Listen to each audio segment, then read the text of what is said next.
नमस्कार दोस्तों, मैं वैभव एक बार फिर से आप सभी लोगों का स्वागत करता हूं। आज के सेशन में आप सभी लोगों का स्वागत है। Very very good evening guys. जल्दी से सारे लोग आ जाइएगा। फिर आज के सेशन की हम लोग शुरुआत करेंगे और आज के सेशन में हम लोग 50 बहुत ही इंपॉर्टेंट एमसीक्यूज़ पॉलिटी के एमसीक्यूज़ करने वाले हैं, जो कि आपके एग्जाम के लिए काफ़ी महत्वपूर्ण हो सकते हैं। तो जितने भी लोग जुड़ते चल रहे हैं सभी लोगों का स्वागत है। सभी लोग इस सेशन को एक बार लाइक कर दीजिएगा, सेशन को एक बार आप सभी लोग शेयर कर दीजिएगा, ताकि बाकी साथी जो अभी तक नहीं जुड़े हैं वो सारे लोग जुड़ जाएं। इसके साथ आज के सेशन की शुरुआत करेंगे। चलिए, पहले प्रश्न का सभी लोग आंसर करेंगे। राज्य सरकार की बर्खास्तगी और राज्य विधानसभा के निलंबन या विघटन की सिफारिश करने की शक्ति किसके पास होती है? तो क्या करेक्ट आंसर होगा? राज्यपाल होंगे, विधानसभा अध्यक्ष होंगे, प्रधानमंत्री होंगे या फिर मुख्यमंत्री होंगे? चलिए जल्दी से आंसर कीजिएगा।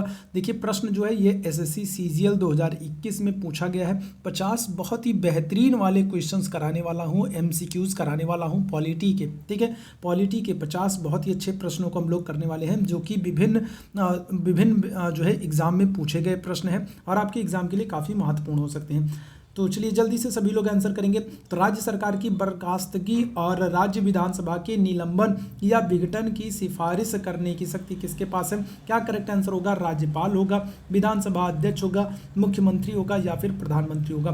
करेक्ट आंसर की बात करेंगे पहले प्रश्न का, ऑप्शन संख्या ए बिल्कुल करेक्ट हो जाएगा। ठीक है, देखो राज्यसभा में अगर हम लोग बात करेंगे, राज्य की बात हो रहा है और राज्य में विधानसभा के निलंबन या विघटन करने की जो सिफारिश करने की जो शक्ति होती है किसके पास होती है? तो ऑप्शन संख्या ए हो जाएगा, राज्यपाल हो जाएगा, क्योंकि राज्यपाल ही क्या होता है? ये सर्वे सर्वा होता है। ऑप्शन संख्या ए बिल्कुल करेक्ट हो जाएगा। चलिए आगे बढ़ेंगे, दूसरे प्रश्न का आंसर करेंगे। मध्य प्रदेश के पहले राज्यपाल कौन थे? ठीक है, चलिए मध्य प्रदेश की बात की जा रही है। देखिए एसएससी सीजीएल 2021 में पूछा गया प्रश्न है, महत्वपूर्ण प्रश्न है, जल्दी से सारे लोग बताएंगे।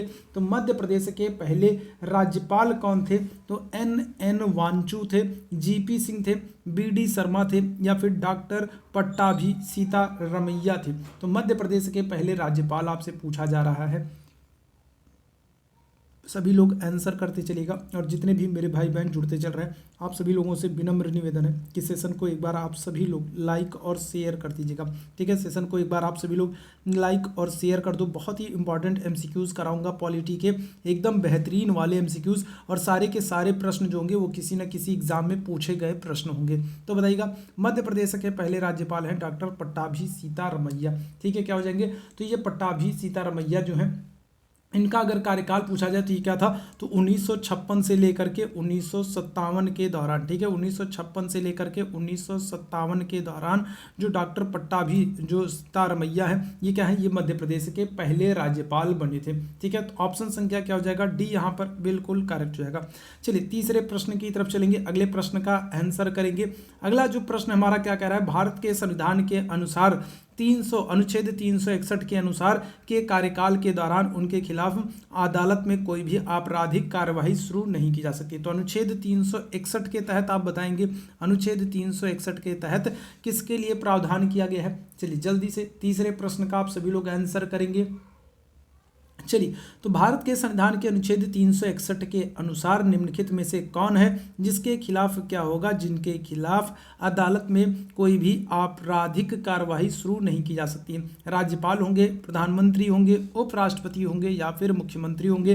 देखो प्रश्न कितना महत्वपूर्ण है कि सीएचएसएल के एग्जाम में 2021 में पूछा गया है। इसके अलावा अगर हम लोग बात करेंगे तो सीएपीएफ, सीपीओ, एसआई और एएसआई 2019 एग्जाम में पूछा गया प्रश्न है। बहुत ही महत्वपूर्ण प्रश्न है। सारे के सारे प्रश्न ऐसे कराने वाला हूं, फिर से मैं कह रहा हूं, जो 50 एमसीक्यूज कराने वाला हूं, सारे के सारे ऐसे प्रश्न हैं जो आपको किसी न किसी एग्जाम में पूछे हुए दिखाई पड़ेंगे। ठीक है, तो लास्ट तक आप बने रहोगे तो आप देखोगे कितने बेहतरीन बेहतरीन एमसीक्यूज कर रहा हूं, और आप लोग खुद भी अपना आकलन करना कि इन 50 एमसीक्यूज में से आप कितने प्रश्नों का सही आंसर कर पा रहे हो। चलिए जल्दी से बताइएगा, तो करेक्ट आंसर क्या हो जाएगा? यहां पर ऑप्शन संख्या ए हो जाएगा, राज्यपाल हो जाएगा। ठीक है, कौन हो जाएंगे?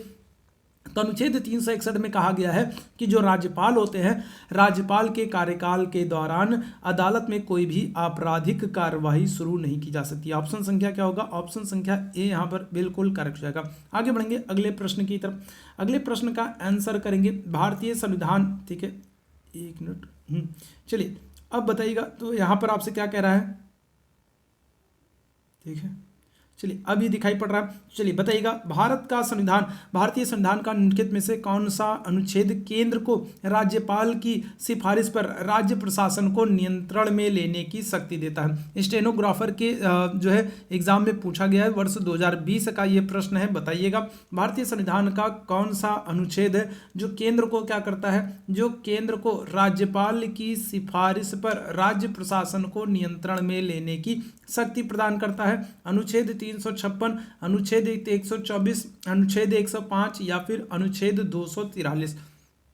अगर सेशन पसंद आ रहा है तो सेशन को आप सभी लोगों से निवेदन करूंगा कि सेशन को लाइक और शेयर जरूर कर दीजिएगा, ठीक है। बहुत ही बेहतरीन, फिर से कहूंगा, बहुत ही बेहतरीन एमसीक्यूज कराने वाला हूं, बहुत ही बेहतरीन प्रश्नों को कराने वाला हूं। चलिए जल्दी से बताइएगा, करेक्ट आंसर हो जाएगा अनुच्छेद 356। अनुच्छेद 356 के अनुसार आपको पता है राष्ट्रपति शासन लगता है, और राष्ट्रपति शासन जो लगता है वो राज्यपाल की सिफारिश पर ही लगता है। मैं आप लोगों को बता चुका हूं, अनुच्छेद 356 के तहत राष्ट्रपति शासन है, और राष्ट्रपति शासन जो है ये राज्यपाल की सिफारिश पर लगता है। किसके द्वारा? केंद्र के द्वारा लगाया जाता है। और इस राष्ट्रपति शासन में क्या होता है? राष्ट्रपति शासन में जो राज्य का प्रशासन होता है वो किसके पास चला जाता है? केंद्र सरकार के पास चला जाता है। तो ऑप्शन संख्या ए यहाँ पर बिल्कुल करेक्ट हो जाएगा, ठीक है। अगर आपसे पूछा जाए सबसे पहली बार राष्ट्रपति शासन कहाँ पर लगा, तो सबसे पहली बार राष्ट्रपति शासन पंजाब में लगा है। अगर आपसे पूछा जाए सबसे अधिक बार कहाँ पर, तो सबसे ज्यादा यूपी में सबसे ज्यादा बार राष्ट्रपति शासन लगाया गया है। आगे बढ़ेंगे, अगले प्रश्न का आंसर कीजिएगा। निम्नलिखित में से किस राज्य में राज्यपाल को कानून और व्यवस्था तथा उससे संबंधित उसके कार्यों के निर्वहन के संबंध में संविधान के अनुच्छेद 371 के तहत विशेष जिम्मेदारी सौंपी गई है? चलिए जल्दी से आंसर कीजिएगा, एसएससी सीजीएल 2020 का प्रश्न है, राज्यपाल से संबंधित है। बताइएगा किस राज्य में राज्यपाल को कानून और व्यवस्था तथा उससे संबंधित उसके कार्यों के निर्वहन के संबंध में संविधान के अनुच्छेद 371 के तहत विशेष जिम्मेदारी दी गई है? तो 371 में आपको बताना है 371 में किस राज्य के विषय में उल्लेख किया गया है, ये आप लोगों को आंसर करना है। चलिए जल्दी से बताइएगा, तो 371 में कौन से पूर्वोत्तर के राज्य का उल्लेख है? सिक्किम, मिजोरम, अरुणाचल प्रदेश या फिर नागालैंड? पांचवें प्रश्न की बात करेंगे और करेक्ट आंसर जो हो जाएगा ये क्या हो जाएगा, तो ये ऑप्शन संख्या आपका बी बिल्कुल करेक्ट हो जाएगा, अरुणाचल प्रदेश का उल्लेख है। अरुणाचल प्रदेश की स्थापना कब होती है? तो 1987 में, 1987 में अरुणाचल प्रदेश को एक नए राज्य का दर्जा दिया जाता है, और इसका उल्लेख आपके अनुच्छेद 371 में किया गया है, ठीक है। ऑप्शन संख्या बी यहाँ पर बिल्कुल करेक्ट हो जाएगा। आगे बढ़ेंगे, अगले प्रश्न का आंसर करेंगे, छठवें प्रश्न का सभी लोग आंसर करेंगे। राज्य सरकार की बर्खास्तगी और राज्य विधानसभा के निलंबन या विघटन की सिफारिश किसके पास है? अच्छा, ये प्रश्न तो शायद रिपीट हो गया, ठीक है, ये प्रश्न तो रिपीट हो गया, और इसका आंसर क्या होगा, तो भी हम लोगों ने बात की थी कि राज्यपाल के पास है, ठीक है। किसके पास है? राज्यपाल के पास है। एसएससी सीजीएल टियर 1 में आपके 2020 में पूछा गया प्रश्न है, ठीक है। चलिए आगे बढ़ेंगे अगले प्रश्न की तरफ। राज्यपाल को पद की शपथ किसके द्वारा दिलाई जाती है? ये तो आसान प्रश्न है, एसएससी सीएचएसएल 2015 का प्रश्न है, और ये तो प्रश्न आसान है, ये आप लोगों के लिए आसान प्रश्न है। राज्यपाल को शपथ कौन दिलाता है? उच्च न्यायालय के मुख्य न्यायाधीश, राष्ट्रपति, विधानसभा अध्यक्ष या फिर भारत के मुख्य न्यायाधीश? तो राज्यपाल को शपथ कौन दिलाते हैं? आठवें प्रश्न का आप लोग आंसर करेंगे, करेक्ट आंसर क्या हो जाएगा? उच्च न्यायालय के मुख्य न्यायाधीश, ठीक है। उच्च न्यायालय के जो मुख्य न्यायाधीश है ये क्या करते हैं? ये राज्यपाल को शपथ दिलाते हैं, और राज्यपाल क्या करेंगे? उच्च न्यायालय के न्यायाधीश को शपथ दिलाते हैं। तो दोनों लोग एक दूसरे को शपथ दिलाते हैं। ऑप्शन संख्या ए यहाँ पर बिल्कुल करेक्ट हो जाएगा। आगे बढ़ेंगे, अगले प्रश्न का आंसर करेंगे, ठीक है। 9वें प्रश्न का आप लोगों को आंसर करना है, और यहाँ पर कूट के आधार पर आप लोगों को उत्तर देना है। चलिए प्रश्न देखिएगा क्या है, निम्नलिखित में से किस मुद्दे पर राज्यपाल राष्ट्रपति को सिफारिश कर सकते हैं? ठीक है, तो यहाँ पर आपको 4 बातें कही गई हैं, और आपको कूट के आधार पर क्या करना है? सही विकल्प का चुनाव करना है। तो बताना है आपको कि राज्यपाल जो है राष्ट्रपति को कौन कौन से मामलों पर सिफारिश कर सकते हैं, ठीक है। चलिए बताइएगा, तो एक क्या हो जाएगा? एक अगर आपसे कह रहा है राज्य मंत्रिपरिषद की बर्खास्तगी पर, ठीक है, क्या कह रहा है कि जो राज्यपाल है राष्ट्रपति को सिफारिश कर सकते हैं किस किस मामले पर? एक कर सकते हैं राज्य मंत्रिपरिषद की बर्खास्तगी पर, दूसरा क्या है? उच्च न्यायालय के न्यायाधीशों के निष्कासन पर, तीसरा है राज्य विधानसभा के विघटन पर, और चौथा है राज्य में संवैधानिक मशीनरी के भंग होने पर। मशीनरी भंग होने का मतलब क्या है कि ये है, इसका मतलब है राष्ट्रपति शासन लगाने पर। तो बिल्कुल बिल्कुल राष्ट्रपति शासन लगाने पर तो राज्यपाल सिफारिश करता ही है। ठीक है, इसके अलावा अगर हम लोग बात करें क्या राज्य मंत्रिपरिषद की बर्खास्तगी पर भंग करने पर, तो ये भी बिल्कुल सही हो जाएगा। अब आपको एक और क्या हो गया, 1 और 4 आपको दिख रहा है। ठीक है, यहाँ पर अगर हम लोग बात करेंगे तो 4 नंबर वाला सही है। इसके अलावा अगर हम लोग बात करेंगे 1 नंबर वाला सही है। और क्या होगा, विधानसभा का विघटन, तो विधानसभा का विघटन करते समय भी राज्यपाल क्या कर सकता है, राष्ट्रपति को सिफारिश कर सकते हैं। आपका क्या हो जाएगा, ऑप्शन संख्या डी बिल्कुल करेक्ट हो जाएगा, 1 3 4 हो जाएगा। ठीक है, क्या हो जाएगा, तो 1 3 4 ये बिल्कुल करेक्ट हो जाएगा। ऑप्शन संख्या 1 3 4 यहाँ पर बिल्कुल करेक्ट होगा। आगे बढ़ेंगे अगले प्रश्न की तरफ। 10वें प्रश्न का आंसर कीजिएगा, राज्यपाल जो है, ठीक है, जो गवर्नर है द्वारा जारी किया गया अध्यादेश किसके द्वारा अनुमोदन के अधीन होता है। चलिए जल्दी से बताइएगा। अगर हम लोग बात करते हैं क्या, अगर हम लोग बात कर रहे हैं अध्यादेश की, जो राज्यपाल है ये किस अनुच्छेद के तहत, तो ये अनुच्छेद 213 के तहत क्या करते हैं, तो अनुच्छेद 213 के तहत अध्यादेश जारी करते हैं। तो राज्यपाल जो अध्यादेश जारी कर रहे हैं ये किसके अनुमोदन के अधीन होता है, राष्ट्रपति, राज्य विधानमंडल, राज्य मंत्रिपरिषद या फिर संसद। 10वें प्रश्न का आप लोगों को आंसर करना है। चलिए जल्दी से आंसर कीजिएगा। 10वें प्रश्न का आंसर करना है, राज्यपाल, गवर्नर, राज्यपाल या फिर गवर्नर कहिए के द्वारा जो अध्यादेश जारी किया जाता है ये राज्य के लिए जारी किया जाता है और इसका अनुमोदन कौन करेगा, राज्य विधानमंडल करेगा। ऑप्शन संख्या क्या हो जाएगा, बी यहाँ पर बिल्कुल करेक्ट हो जाएगा। आगे बढ़ेंगे अगले प्रश्न की तरफ। राज्यपाल द्वारा राज्य विधानसभा में आंग्ल भारतीय समुदाय के कितने सदस्य नामांकित किए जाते हैं। देखो पहले ये किए जाते थे, लेकिन अभी हाल ही में क्या किया गया है, 104वां संशोधन किया गया। ठीक है, क्या किया गया, 104वां संशोधन किया गया और इस संशोधन के द्वारा इस व्यवस्था को क्या कर दिया गया, समाप्त कर दिया गया। जो विधानसभा में जो आंग्ल भारतीय सदस्य मनोनीत होते थे उनको क्या कर दिया गया है, उनको इस 104वें संशोधन के द्वारा इस व्यवस्था को समाप्त कर दिया गया। अब कोई भी सदस्य मनोनीत नहीं होगा। फिलहाल आपको बताना है कि कितने सदस्य मनोनीत हुआ करते थे। ठीक है, जब पहले होते थे तब कितने न्यायाधीश मनोनीत हुआ करते थे, तो क्या करेक्ट आंसर हो जाएगा, तो देखो विधानसभा में 1 सदस्य होता था और लोकसभा में 2 सदस्य हुआ करते थे। तो ऑप्शन क्या हो जाएगा, ए बिल्कुल करेक्ट हो जाएगा। पहले 1 सदस्य हुआ करते थे जिसको 104वें संशोधन के द्वारा इस व्यवस्था को समाप्त कर दिया गया। आगे बढ़ेंगे। स्वतंत्र भारत की पहली महिला राज्यपाल कौन थी। ठीक है, स्वतंत्र भारत की पहली महिला राज्यपाल आपसे पूछ रहा है, ये तो आसान प्रश्न है।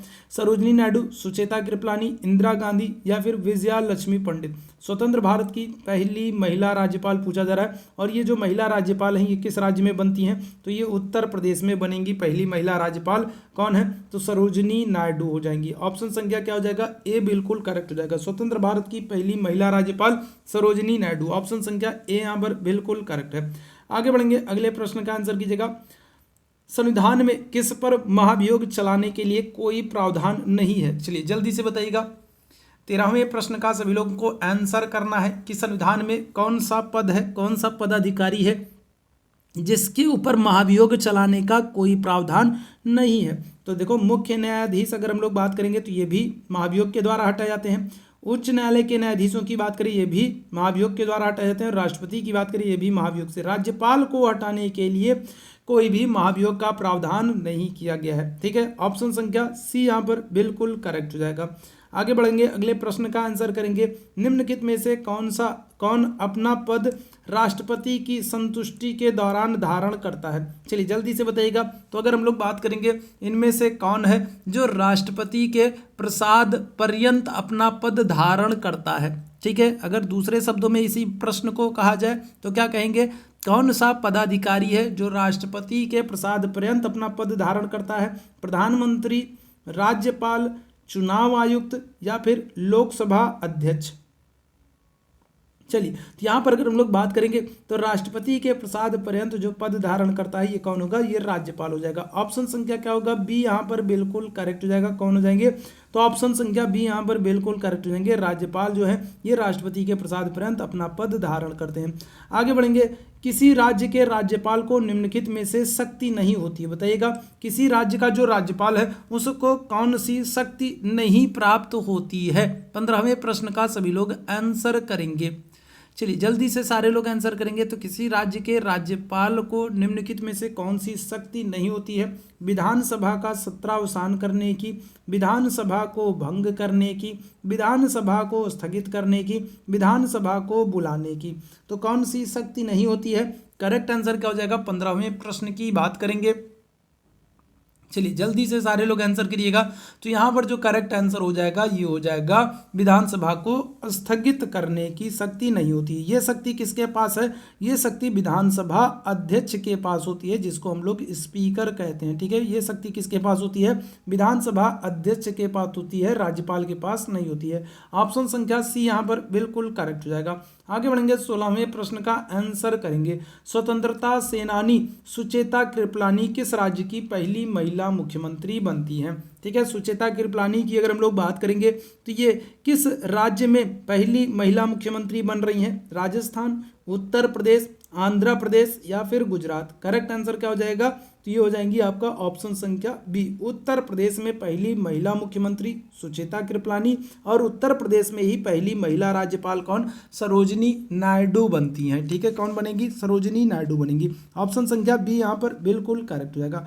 आगे बढ़ेंगे अगले प्रश्न की तरफ। भारतीय संविधान के किस अनुच्छेद में मुख्यमंत्री के कार्यों को परिभाषित किया गया है? चलिए जल्दी से आंसर कीजिएगा।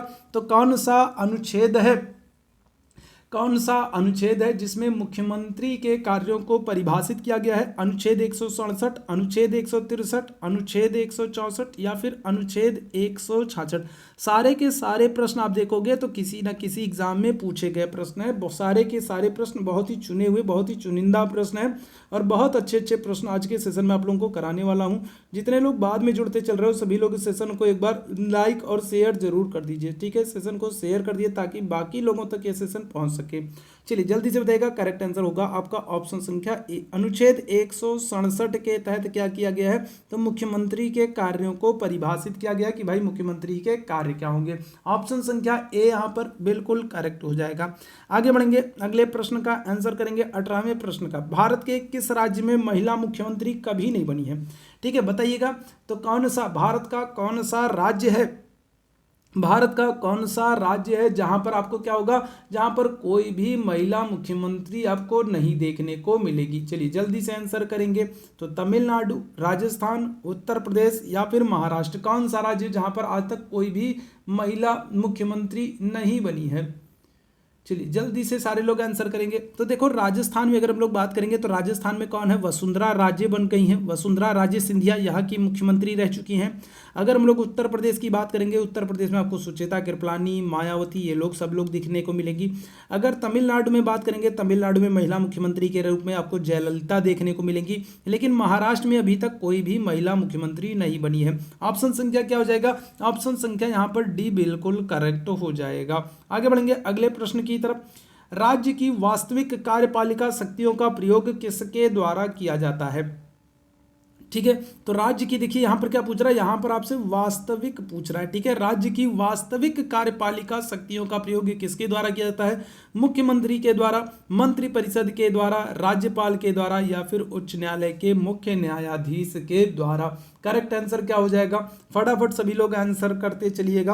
राज्य की वास्तविक कार्यपालिका शक्तियों का जो प्रयोग है ये मुख्यमंत्री के द्वारा किया जाता है। आप लोगों को कई बार बताया है कि राज्य की कार्यपालिका शक्ति का जो वास्तविक प्रधान होता है वो मुख्यमंत्री होता है, और औपचारिक प्रधान जो होता है वो कौन होते हैं? वो राज्यपाल होते हैं। तो ऑप्शन संख्या ए यहाँ पर बिल्कुल करेक्ट हो जाएगा, मुख्यमंत्री। आगे बढ़ेंगे 20वें प्रश्न का, सभी लोग आंसर करेंगे। निम्नलिखित में से किस राज्य में केवल एक महिला मुख्यमंत्री बनी है? ठीक है, कौन सा राज्य है जहां पर अभी तक क्या होगा, जहां पर अभी तक सिर्फ एक ही महिला मुख्यमंत्री बनी है, उनके अलावा और कोई मुख्यमंत्री नहीं बना है? तो दिल्ली, तमिलनाडु, राजस्थान या फिर उत्तर प्रदेश? चलिए जल्दी से सारे लोग आंसर करेंगे। किस राज्य में केवल एक ही महिला मुख्यमंत्री बनी है? सेशन अगर पसंद आ रहा हो भाई, सेशन अगर पसंद आ रहा है तो सेशन को एक बार आप सभी लोग शेयर जरूर कर दीजिए। आप लोग सेशन को शेयर नहीं करते, मैं देखता हूँ सेशन को आप लोग शेयर नहीं करते हो, तो सेशन को आप लोग शेयर जरूर कर दिया करो भाई, ठीक है। तो कौन से राज्य में केवल एक महिला मुख्यमंत्री, तो ये हो जाएंगी आपका ऑप्शन संख्या बी राजस्थान, ठीक है। राजस्थान में अभी तक सिर्फ एक ही महिला मुख्यमंत्री बनी है और वो कौन है, तो वो है वसुंधरा राजे सिंधिया। विकल्प संख्या आपका बी यहाँ पर बिल्कुल करेक्ट हो जाएगा।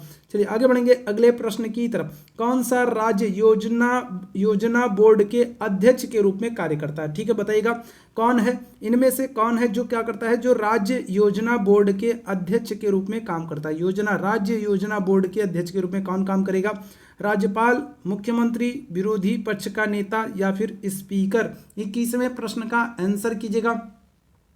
राज्य योजना बोर्ड का अध्यक्ष कौन होता है, तो राज्यपाल होंगे, मुख्यमंत्री होंगे, विरोधी पक्ष का नेता होगा या फिर स्पीकर होगा। तो करेक्ट आंसर अगर हम लोग बात करेंगे तो ये हो जाते हैं कौन, ऑप्शन संख्या बी बिल्कुल करेक्ट हो जाएगा, मुख्यमंत्री हो जाते हैं, ठीक है। कौन हो जाएगा, मुख्यमंत्री हो जाएगा, ऑप्शन संख्या बी यहाँ पर बिल्कुल करेक्ट हो जाएगा। आगे बढ़ेंगे अगले प्रश्न की तरफ। अगले प्रश्न का आंसर कीजिएगा, मुख्यमंत्री की नियुक्ति की जाती है। अब ये प्रश्न तो आसान है, अब इस प्रश्न का कोई भी गलत आंसर नहीं करेगा भाई, इस प्रश्न का कोई भी गलत आंसर नहीं करेगा। जो मुख्यमंत्री है इसकी नियुक्ति की जाती है किसके द्वारा, राज्यपाल के द्वारा, राष्ट्रपति के द्वारा, उच्च न्यायालय के मुख्य न्यायाधीश के द्वारा या फिर उच्चतम न्यायालय के मुख्य न्यायाधीश के द्वारा या फिर उच्च न्यायालय के मुख्य न्यायाधीश के द्वारा। मुख्यमंत्री की नियुक्ति किसके द्वारा की जाती है, तो क्या करेक्ट आंसर हो जाएगा। देखो मुख्यमंत्री की अगर हम लोग नियुक्ति की बात करेंगे तो ये आपका कौन से अनुच्छेद में है, तो ये है आपका आर्टिकल 164 के एक में, ठीक है, अनुच्छेद 164 के सेक्शन 1 में है। मुख्यमंत्री की नियुक्ति के बारे में बताया गया है और इसकी नियुक्ति जो है ये किसके द्वारा की जाती है, राज्यपाल के द्वारा की जाती है। ऑप्शन संख्या क्या होगा, ए यहाँ पर बिल्कुल करेक्ट हो जाएगा। 23वें प्रश्न का सभी लोग आंसर करेंगे, ठीक है, 23वें प्रश्न का सभी लोग आंसर करेंगे। 23वां प्रश्न जो है थोड़ा सा बड़ा है इसलिए छोटा कर देता हूं भाई। निम्नलिखित कथनों में से कौन सा कथन सत्य नहीं है, आपको यहां पर बताना है, ठीक है। क्या करना है, आपको 4 कथन दिए गए हैं और आपको बताना है कौन सा कथन सत्य नहीं है, ठीक है। किसके संदर्भ में, विधानसभा अध्यक्ष के संदर्भ में आपको बताना है, ठीक है। विधानसभा अध्यक्ष जो होता है उसके संदर्भ में आपको 4 कथन दिए गए हैं और आपको बताना है कौन सा कथन सही नहीं है। पहला कथन कह रहा है कि वह सदन की व्यवस्था और मर्यादा को बनाए रखता है, ठीक है। बात किसकी हो रही है, विधानसभा अध्यक्ष की बात हो रही है, याद रखिएगा। तो विधानसभा अध्यक्ष सदन की व्यवस्था और मर्यादा को बनाए रखता है, ये बात तो ठीक है भाई। वह एक साधारण विधेयक को लेकर दोनों सदनों के बीच गतिरोध को हल करने के लिए विधानसभा और विधान परिषद का संयुक्त अधिवेशन जो है बुला सकता है, ठीक है। चलो और भाई बात करते हैं। वह कोरम के अभाव में विधानसभा को रद्द करता है या बैठक को स्थगित करता है, ठीक है भाई बात। चलिए आगे अगर हम लोग बात करेंगे और क्या करता है, तो वह तय करता है कोई विधेयक धन विधेयक है या नहीं। चलिए जल्दी से सारे लोग आंसर करेंगे, ठीक है। चलिए जल्दी से सारे लोग आंसर करेंगे तो क्या करेक्ट आंसर हो जाएगा अगर हम लोग बात करेंगे। चलिए जल्दी से सारे लोग आंसर करेंगे, ठीक है। चलिए जल्दी से सारे लोग आंसर करेंगे तो क्या हो जाएगा। तो अगर हम लोग यहाँ पर बात करते हैं तो देखो यहाँ पर अगर हम लोग बात करेंगे तो विधान परिषद जो है, ठीक है, आपसे प्रश्न क्या कर रहा है, देखो प्रश्न को अच्छे से देख लो भाई। अगर हम लोग बात करेंगे क्या कर रहा है, राज्य विधानसभा के अध्यक्ष की शक्ति के बारे में आपसे पूछा जा रहा है कौन सा कथन सत्य नहीं है। तो देखो अगर हम लोग बात करते हैं तो हर राज्य में क्या है, हर राज्य में विधान परिषद नहीं है, ठीक है। 6 ही राज्य हैं जहां पर विधान परिषद है, सभी राज्यों में विधान परिषद नहीं है। तो ऐसे में क्या है, ऐसे में संयुक्त अधिवेशन का जो प्रावधान है वो नहीं किया गया है, ठीक है। राज्यों में अगर हम लोग बात करेंगे तो जो संयुक्त यहाँ पर अगर हम लोग बात करेंगे साधारण विधेयक को लेकर दोनों सदनों के बीच जो गतिरोध को हल करने के लिए विधानसभा और विधान परिषद का संयुक्त सत्र आह्वान कर सकता है, बुला सकता है, इसका प्रावधान नहीं किया गया है। इसकी शक्ति विधानसभा अध्यक्ष को नहीं दी गई है। कारण क्या है कि सभी राज्यों में जो है विधान परिषद नहीं है, इसलिए इसका उल्लेख नहीं किया गया। ऑप्शन संख्या क्या हो जाएगा, बी यहाँ पर बिल्कुल करेक्ट हो जाएगा। आगे बढ़ेंगे अगले प्रश्न का आंसर करेंगे। संविधान के भाग 6 में अनुच्छेद कौन सा अनुच्छेद है जो राज्य विधानमंडल के घटकों से संबंधित है। चलिए जल्दी से बताइएगा यहाँ पर कौन सा अनुच्छेद हो जाएगा जो राज्य विधानमंडल के घटकों से संबंधित है। अनुच्छेद 198 से 220, अनुच्छेद 112 से 175, अनुच्छेद 168 से 212 या फिर अनुच्छेद 134 से 198। चलिए जल्दी से सारे लोग आंसर करेंगे। तो करेक्ट आंसर क्या हो जाएगा? ऑप्शन संख्या यहाँ पर सी बिल्कुल करेक्ट हो जाएगा। अनुच्छेद 168 से लेकर के 212 के बीच में, ठीक है, कहाँ पर? तो अनुच्छेद 168 से लेकर के 212 के बीच में राज्य विधानमंडल का उल्लेख किया गया है। ऑप्शन संख्या क्या हो जाएगा? ऑप्शन संख्या आपका सी बिल्कुल करेक्ट हो जाएगा। चलो आगे बढ़ेंगे, अगले प्रश्न की बात करेंगे। कर्नाटक राज्य में विधान परिषदों के कितने सदस्य हैं? ठीक है, चलिए जल्दी से सारे लोग आंसर करेंगे। आपको पता है 6 राज्यों में विधान परिषद है और उन 6 राज्यों में से कर्नाटक भी एक राज्य है जहां पर क्या है? विधान परिषद है। अब आपको बताना है कि कर्नाटक राज्य में विधान परिषद के सदस्यों की संख्या कितनी है। 78 है, 100 है, 75 है या फिर 68 है। देखो सबसे ज़्यादा सदस्य जो है वो यूपी से हैं और यूपी में अगर हम लोग बात करें विधान परिषद में सदस्यों की संख्या कितनी होती है, तो जो विधानसभा है, विधानसभा की कुल सदस्य संख्या का 1/3 अधिकतम मैक्सिमम मेंबर हो सकते हैं। ठीक है, फिलहाल अगर हम लोग यूपी में बात करें तो यूपी में वर्तमान में कितने? तो मैक्सिमम 100 मेंबर है। ठीक है, वर्तमान में अगर हम लोग यूपी में बात करें, यूपी विधानसभा में विधान परिषद में कितने सदस्य? 100 सदस्य हैं। कर्नाटक में अगर हम लोग बात करेंगे क्या हो जाएगा? विकल्प संख्या आपका सी बिल्कुल करेक्ट हो जाएगा। कर्नाटक राज्य की विधान परिषद में कुल 75 सदस्य हैं। ऑप्शन संख्या सी बिल्कुल करेक्ट है। आगे बढ़ेंगे अगले प्रश्न की तरफ। विधान परिषद के 1/3 सदस्य प्रत्येक वर्ष में सेवानिवृत्त होते हैं। चलिए जल्दी से बताइएगा, अगर हम लोग बात करें विधान परिषद के कितने सदस्य हैं जो कि विधान परिषद की अगर हम लोग बात करेंगे तो 1/3 सदस्य जो है वो क्या करते हैं? वो सेवानिवृत्त होते रहते हैं, लेकिन कितने वर्ष पर? 4 वर्ष पर, 1 वर्ष पर, 2 वर्ष पर या फिर 3 वर्ष पर? करेक्ट आंसर क्या हो जाएगा? चलिए जल्दी से सभी लोग आंसर कीजिएगा। ऑप्शन संख्या सी बिल्कुल करेक्ट हो जाएगा। विधान परिषद के 1/3 सदस्य हर दूसरे वर्ष सेवानिवृत्त होते रहते हैं। ऑप्शन संख्या क्या हो जाएगा? सी यहाँ पर बिल्कुल करेक्ट हो जाएगा। अगले प्रश्न का आंसर कीजिएगा। भारतीय संविधान के निम्न में से किस अनुच्छेद के अनुसार विधान परिषद में धन विधेयक प्रस्तुत नहीं किया जाएगा? चलिए जल्दी से बताइएगा। तो अगर हम लोग बात कर रहे हैं तो कौन सा अनुच्छेद है जो यह प्रावधान करता है कि विधान परिषद में धन विधेयक को पेश नहीं किया जाएगा? और धन विधेयक जो है हमेशा प्रथम सदन में प्रस्तुत किया जाता है, चाहे केंद्र में हो चाहे राज्य में हो। केंद्र में लोकसभा में प्रस्तुत किया जाएगा और अगर हम लोग राज्य में बात करेंगे तो विधानसभा में पहले प्रस्तुत किया जाता है। ठीक है, चलिए जल्दी से सारे लोग बताएंगे। तो क्या हो जाएगा? हमेशा धन विधेयक को पहले प्रथम सदन में ही प्रस्तुत किया जाता है। करेक्ट आंसर हो जाएगा अनुच्छेद 189। ठीक है, अगर हम लोग बात करेंगे, सॉरी यहाँ पर अगर हम लोग बात करेंगे कौन सा होगा? 189 है। ऑप्शन संख्या डी बिल्कुल करेक्ट हो जाएगा। अनुच्छेद 198। ठीक है, कौन सा हो जाएगा? तो अगर हम लोग यहाँ पर बात करेंगे तो अनुच्छेद 198 प्रावधान करता है कि विधान परिषद में धन विधेयक पेश नहीं किया जाएगा। ठीक वही बात। ऑप्शन संख्या क्या हो जाएगा? डी यहाँ पर बिल्कुल करेक्ट हो जाएगा। धन विधेयक को हमेशा प्रथम सदन निम्न सदन में ही प्रस्तुत किया जाता है। आगे बढ़ेंगे।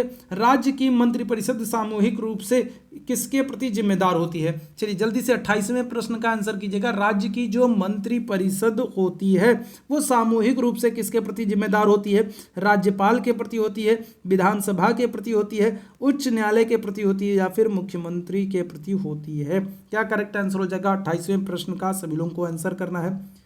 और जितने भी मेरे भाई बहन बाद में जुड़ते चल रहे हैं सभी लोग एक एक बार सेशन को अपने अपने स्तर पर क्या करते हैं? सेशन को एक बार आप सभी लोग अपने अपने स्तर पर शेयर कर दीजिए। चलिए राज्य की मंत्रिपरिषद की अगर हम लोग बात करेंगे, देखो जैसे संघीय मंत्रिपरिषद की बात करते हैं तो जो संघीय मंत्रिपरिषद होती है वो सामूहिक रूप से लोकसभा के प्रति उत्तरदायी होती है। उसी तरीके से राज्य मंत्रिपरिषद की बात करेंगे तो राज्य मंत्रिपरिषद सामूहिक रूप से किसके प्रति? विधानसभा के प्रति उत्तरदायी होती है। किसके प्रति? विधानसभा के प्रति। विकल्प संख्या का बी बिल्कुल करेक्ट हो जाएगा। अगले प्रश्न का आंसर कीजिएगा। भारतीय संविधान के किस अनुच्छेद में राज्य में विधानसभा के गठन का प्रावधान है? ठीक है, चलिए 29वें प्रश्न का आंसर करेंगे सभी लोग। कौन सा अनुच्छेद है? ठीक है, कौन सा अनुच्छेद है जो क्या करता है? जो राज्यों में विधानसभा के गठन का प्रावधान करता है? चलिए जल्दी से सारे लोग आंसर करेंगे। तो क्या करेक्ट आंसर हो जाएगा? यहाँ पर दिए गए विकल्पों के अनुसार आप लोगों को आंसर का चुनाव करना है। ठीक है, दिए गए विकल्पों के अनुसार आप लोगों को चुनाव करना है और जो करेक्ट आंसर होगा वो क्या होगा, वो आपका अनुच्छेद बी हो जाएगा, अनुच्छेद 168 हो जाएगा। अनुच्छेद 168 हम लोगों को बताता है कि प्रत्येक राज्य के लिए क्या होगा, प्रत्येक राज्य के लिए एक विधानमंडल होगा जो राज्यपाल तथा 2 सदन या फिर 1 सदन को मिला करके बनता है। ठीक है, अगर हम लोग बात करें यहाँ पर चारों अनुच्छेद की बात करते हैं तो चारों अनुच्छेद में जो हमारा करेक्ट आंसर होगा ये होगा हमारा अनुच्छेद 168। यहीं पर कहा गया है कि जो राज्यों में विधानमंडल होगा वो क्या होगा, राज्यपाल, और जहां पर 1 सदन है वहां पर 1 सदन को मिलाकर, और जहां पर 2 सदन है वहां पर दोनों सदनों को मिलाकर के विधानमंडल का गठन होगा। और इसी में आपके क्या होंगे, विधानसभा, विधान परिषद, राज्यपाल, तीनों को मिलाकर के विधानमंडल का गठन होगा। जहां पर राज्यपाल और विधानसभा है वहां पर राज्यपाल और विधानसभा को मिलाकर के विधानमंडल का गठन होगा। ऑप्शन संख्या बी यहां पर बिल्कुल करेक्ट है। निम्नलिखित में से किस राज्य में द्विसदनीय विधानमंडल है? चलिए जल्दी से बताइएगा। आप लोगों को मैंने बताया है कि 6 राज्य हैं। ठीक है, टोटल कितने, तो टोटल 6 राज्य हैं जहां पर क्या है, जहां पर 2 सदन है। ठीक है, जहां पर क्या है, जहां पर विधानसभा के साथ साथ विधान परिषद भी है। आपको बताइएगा इनमें से कौन सा राज्य है जहां पर द्विसदनीय व्यवस्था है? पंजाब, गोवा, बिहार, सिक्किम। क्या करेक्ट आंसर हो जाएगा, कौन सा राज्य है जहां पर द्विसदनीय व्यवस्था है? करेक्ट आंसर अगर हम लोग बात करेंगे तो ये हो जाएगा हमारा आपका बिहार, ऑप्शन बिल्कुल करेक्ट हो जाएगा। ठीक है, कौन सा, तो बिहार में आपको द्विसदनीय व्यवस्था देखने को मिलेगी। ठीक है, यहाँ पर विधानसभा और विधान परिषद दोनों है। ऑप्शन संख्या सी बिल्कुल करेक्ट हो जाएगा। अगले प्रश्न का आंसर कीजिएगा। 31वें प्रश्न का, किस अनुच्छेद के अनुसार राज्य विधान परिषद जो है ये बनाई और समाप्त की जा सकती है? चलिए जल्दी से सारे लोग आंसर करेंगे। तो कौन सा अनुच्छेद है जो राज्य विधान परिषद के स्थापना या उन्मूलन की बात करता है कि विधान परिषद को बनाया भी जा सकता है और समाप्त भी किया जा सकता है? ये किस अनुच्छेद में कहा गया है? अनुच्छेद 168, अनुच्छेद 167, अनुच्छेद 170, अनुच्छेद 169। 31वें प्रश्न का सभी लोगों को आंसर करना है। कौन सा अनुच्छेद है जो बताता है कि विधान परिषद बनाई भी जा सकती है और समाप्त भी की जा सकती है? 31वें प्रश्न की बात करेंगे, करेक्ट आंसर ऑप्शन संख्या डी हो जाएगा, अनुच्छेद 169। ठीक है, ये विधान परिषद की स्थापना या उन्मूलन का जो है उल्लेख करता है। ऑप्शन संख्या डी यहाँ पर बिल्कुल करेक्ट है।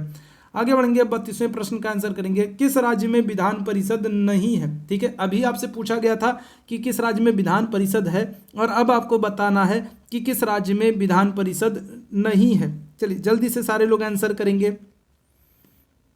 चलिए जल्दी से सारे लोग आंसर करेंगे। तो कौन सा राज्य है जहां पर विधान परिषद नहीं है? ठीक है, तो कर्नाटक में नहीं है, तमिलनाडु में नहीं है, आंध्र प्रदेश में नहीं है, या फिर उपरोक्त सभी हो जाएगा कि कहीं पर भी नहीं है। कौन सा राज्य है जहां पर विधान परिषद नहीं है, ये आप लोगों को बताना है।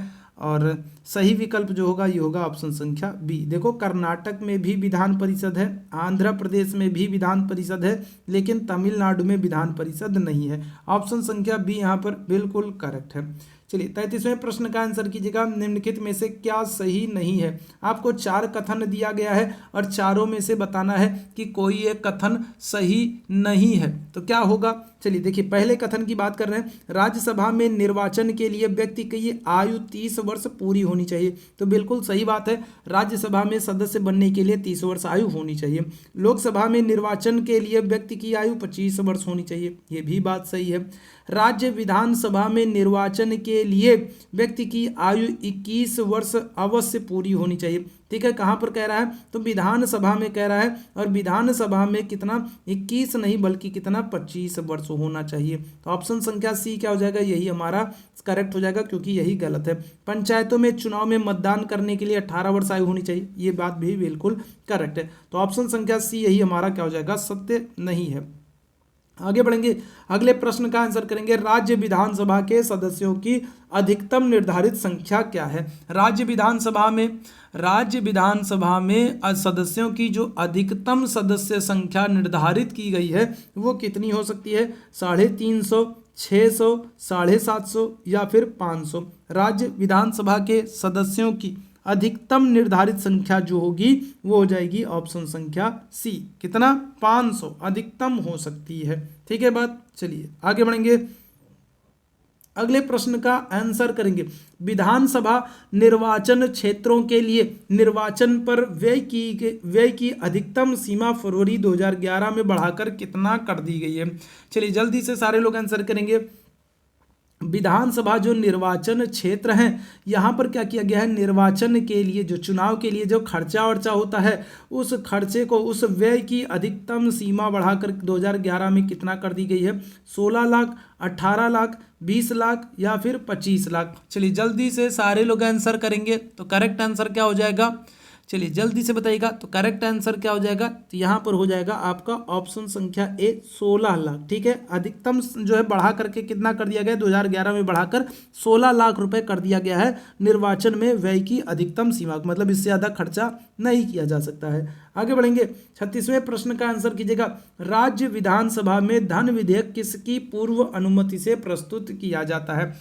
विधानसभा में क्या होता है, देखो विधानसभा में धन विधेयक को प्रस्तुत किया जाता है। एक बात तो ये याद रखिएगा, ठीक है, हमेशा धन विधेयक को हमेशा क्या होता है, प्रथम सदन में, निम्न सदन में प्रस्तुत किया जाता है। और प्रथम सदन कौन होता है, विधानसभा होता है।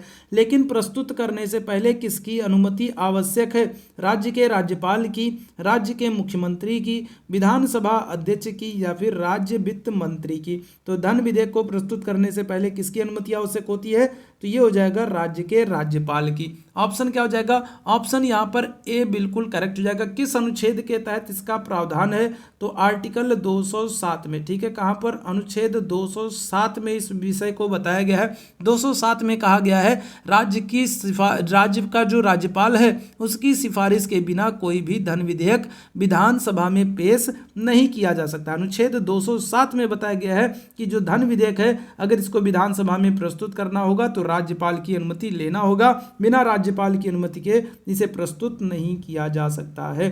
निम्न में से किस राज्य में विधान परिषद है, 6 राज्यों में विधान परिषद है।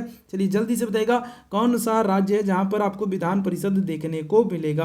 केरल है, छत्तीसगढ़ है, महाराष्ट्र है, असम है। बताइएगा कौन सा राज्य है जहां पर आपको क्या होगा, जहां पर आपको विधान परिषद देखने को मिलेगा। अगर आपसे पूछा जाए कितने राज्यों में, कुल कितने राज्यों में विधान परिषद है, तो कुल 6 राज्यों में विधान परिषद है। करेक्ट आंसर हो जाएगा हमारा ऑप्शन संख्या सी। कहां पर, तो महाराष्ट्र में आपको विधान परिषद देखने को मिलेगा, बाकी केरल, छत्तीसगढ़, असम, यहाँ सब जगहों पर विधान परिषद नहीं है। आगे बढ़ेंगे, अगले प्रश्न का आंसर कीजिएगा। राज्य विधानसभा द्वारा पारित साधारण विधेयक विधान परिषद द्वारा अधिकतम कितने अवधि तक निलंबित किया जा सकता है। चलिए जल्दी से सारे लोग आंसर करेंगे, क्या करेक्ट आंसर हो जाएगा। तो अगर हम लोग बात कर रहे हैं राज्य विधानसभा के द्वारा पारित जो साधारण विधेयक है, ये विधान परिषद द्वारा अधिकतम कितने समय तक लंबित रखा जा सकता है। करेक्ट आंसर क्या हो जाएगा, 1 माह, 6 माह, 3 माह या फिर 4 माह। ऑप्शन संख्या यहाँ पर डी बिल्कुल करेक्ट हो जाएगा। मैक्सिमम 4 माह तक क्या किया जा सकता है, लंबित रखा जा सकता है। वहीं लोकसभा में अगर हम लोग बात करेंगे तो कितने, 6 माह तक लंबित रखा जा सकता है। आगे बढ़ेंगे, 39वें प्रश्न का आंसर कीजिएगा। भारत के किसी राज्य में विधान परिषद को कौन बना सकता है, कौन समाप्त कर सकता है। ठीक है, भारत के किसी भी राज्य में विधान परिषद को की स्थापना या उन्मूलन का अधिकार किसको दिया गया है, तो राज्यपाल की सिफारिश पर राष्ट्रपति को, संसद को, राज्य विधानसभा द्वारा इस आशय का संकल्प पारित किए जाने के बाद संसद के द्वारा, या फिर राज्य के मंत्रिमंडल की सिफारिश पर राज्यपाल के द्वारा। तो बताइएगा, तो विधान परिषद की अगर हमें स्थापना करना है या समाप्ति करना है तो किस आधार पर हो सकती है, तो ऑप्शन संख्या सी बिल्कुल करेक्ट होगा। जब राज्य विधानसभा क्या करती है, इस आशय का एक संकल्प पारित करती है, पारित करके संसद को भेजती है, तब संसद क्या करेगी, विधान परिषद की स्थापना या उन्मूलन कर सकती है। ऑप्शन संख्या सी यहाँ पर बिल्कुल करेक्ट हो जाएगा। आगे बढ़ेंगे अगले प्रश्न की तरफ। वित्तीय आपातकाल की स्थिति के दौरान राज्य विधानमंडलों द्वारा पारित सभी वित्त विधेयकों को निम्नलिखित में से किसके विचार के लिए आरक्षित रखा जाता है। राज्यपाल, प्रधानमंत्री, संसद, राष्ट्रपति। चलिए जल्दी से सारे लोग आंसर करेंगे।